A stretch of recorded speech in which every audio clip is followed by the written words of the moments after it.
Esprit, Chapter 4. "You're leaving us hanging like that?" Sam yelled as I grabbed my keys and purse. "What happened?"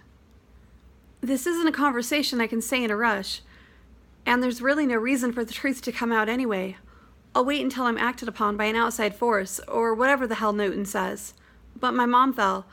I gotta go watch Zoe while Claire takes her to the hospital." The guys looked at each other.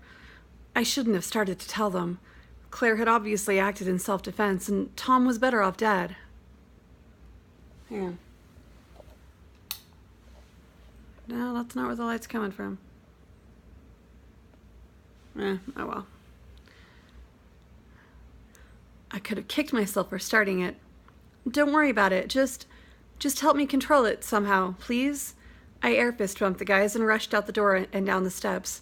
"Lock the door, please," I yelled over my shoulder as I rounded the second-floor landing. The guys had no choice. I wouldn't tell them anything more, and I couldn't stay that night. They locked my door and left. My anxiety mounted as I pulled into Claire's driveway. I was worried about my mom, but more worried about what I'd see in Zoe's intelligent, mute mind. Claire came running across the grass as I pulled in, carrying Zoe. She unceremoniously handed her off to me as an ambulance pulled up in front of my mother's house. "That bad, huh?" I said as I put Zoe on the ground. My head was swimming with images already. "Couldn't be much worse, I'm afraid," Claire said, staring nervously at the paramedics. "She fell in the bathroom. She called me from the bathroom phone instead of the ambulance. She heard a pop. She thinks she may have broken her ankle because she couldn't get up. I told her not to try. She did anyway. You know, Trish. She fell again, this time hitting her head." I gasped and stared at the house. I jumped over Zoe and ran across the lawn. I saw Bleak... Ouch, that hurts. I saw Zeke blocking the way. The paramedics were clearly afraid of him. I grabbed him by the collar and nearly bodily threw him into the kitchen where he cowered, infected by my fear. "Where's my mom?" I yelled at the first EMT I saw. He touched my hand to calm me down. A swarm of images attacked me, but I couldn't think of that right now. I swatted him away like an annoying bug. "Where's my mom?" I asked again, this time quieter, but still louder than I'd meant.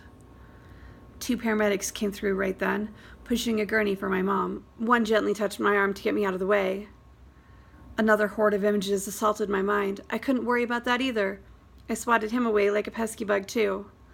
They put an oxygen tube on Mama. She wasn't conscious. "Is she okay?" I heard myself ask in a voice that sounded far away.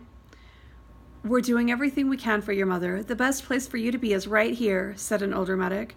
He gently patted my hand. "Stop. Make it stop. I can't care about any of that right now." I moved away from his touch. "Should I go with you?" "She'll be back before you know it. You two girls keep each other safe." I resented being treated like a child and being called a girl. I could tell Claire didn't love it either. Shouldn't one of us go with you?" Claire now held Zoe. The condescending medic replied, "We'll call if there's anything unusual," as he gave us a look that plainly told us we were in the way. If he couldn't handle hysterical loved ones, maybe he shouldn't have become a paramedic. The younger one gave me an apologetic look as he loaded up the gurney into the ambulance. If I hadn't been terrified my mother wasn't okay, I might have found him attractive. Claire and I watched as the ambulance sped off. "Fuck this," I said as I turned to Claire. "Thank you for calling me. I'm sorry I can't watch Zoe.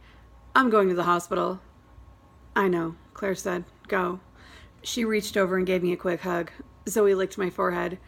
She was in a licking phase. Another slew of images. I still couldn't care about that.